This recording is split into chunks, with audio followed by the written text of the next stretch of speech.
Hey guys, Desert Survivalist 1 here in the Desert Survivalist bunker. Wanted to make a video and give you guys a bit of an update on where I've been for the last over a year. I think it's been since I posted a video. I've been running my military surplus business, Secondhand Grunt Military Surplus. Started it about 2 years ago, 2.5 years ago, and just kind of really expanded it here in about the last 2 months or so. I sell out of an antique mall at the Phoenix Brass Armadillo off of Interstate 17 and Cactus Road. Cases 405 to 407, locked case 300, and booth P36. I'm also on eBay, and that link will be down in the description. Feel free to visit, and if you're in the Phoenix area, stop by and see our sales area. I've got so much surplus World War I through the present day. So that's kind of been my new venture. So you're going to be seeing a lot more posts on military surplus gear like this one. I just picked this up today. This is Eagle Industries manufactured DF-LCS Air Force load bearing gear. DF-LCS stands for Defensor Fortis load carrying system. That's Latin for something, I'm not sure what, but this was manufactured, like I say, by Eagle Industries. These started being fielded in 2007-2008 to replace the mix match of Alice and Tan Alice gear that the Air Force was using for its security police and the folks that do the guarding around bases and so forth. So I got this set here, and it consists of almost all this gear is unmarked. If you know about Eagle gear, you're aware of the little tan tags or whatever that they have stuck in random places in the gear. Other than that, the only marking that this was made by Eagle, not sure if you can see that, but it's marked at the very, come here, dang it, very top of the vest there. Eagle USA, St. Louis, Missouri, so it's kind of the older, sorry, it's hard to see, the older style Eagle tag.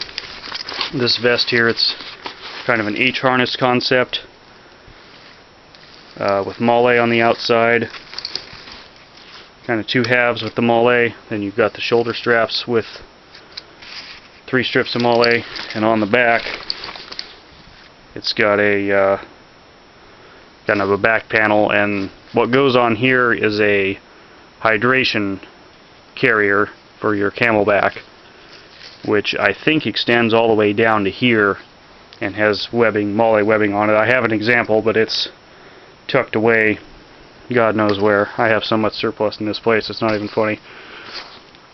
So, set up as just a basic loadout.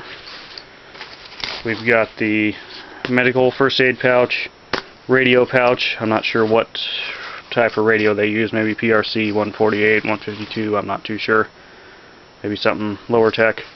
And then the canteen GP pouch, which is really nice because you can just tuck this flap down in and your canteen pops up through that lid.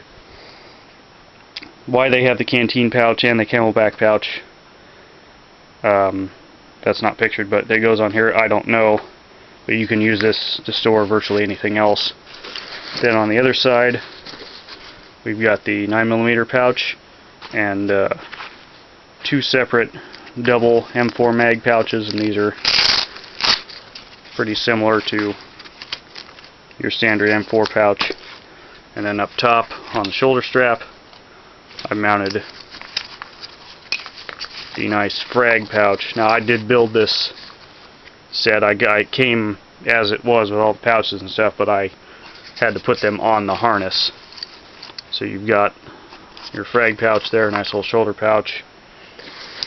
What I find interesting is it's got these little horizontal mole webbings, and you can actually, I kind of experimented, you can put one of these 9mm pouches sideways on here or that way.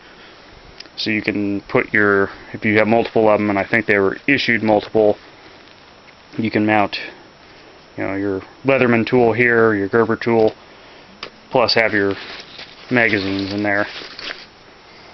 And this is a really what's the word I'm looking for, versatile piece of gear especially for prepping. It's not camo, it's in kind of a, not ranger green, but just a lighter, slightly lighter shade of green, which I really like.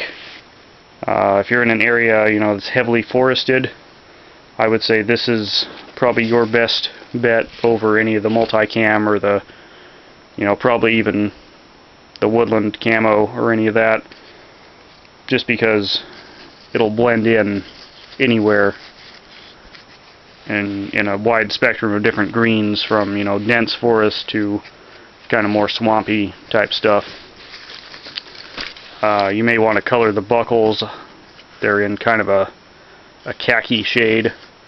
I have seen some of this gear where they have darker buckles, but I think they use black, some of them, but not this particular set. As far as sizing on the vest, it's just got all these hokey straps where you got to pull through on the front and on the back. The front has Fastex buckles, the back is just those pull-through buckles, and then the waist just uses these to adjust, and you've got a bunch of leftover strap, which I'm sure all of you know what to do with that. And then on the bottom here, all around the vest, we've got these D-rings, which I'm not sure what they would have used to mount, or what they would have mounted on those, but you've got additional mount space for something down there. So that's our big find of the week here. If you like military gear, keep following this channel, or subscribe if you haven't already, and we'll hopefully be doing a lot of videos soon. I get new stuff in every day because of my business, so we'll try and keep some good stuff coming for you guys to watch. Thanks a lot. Feel free to like, comment, and subscribe, and check out my eBay in the description. Thanks, guys.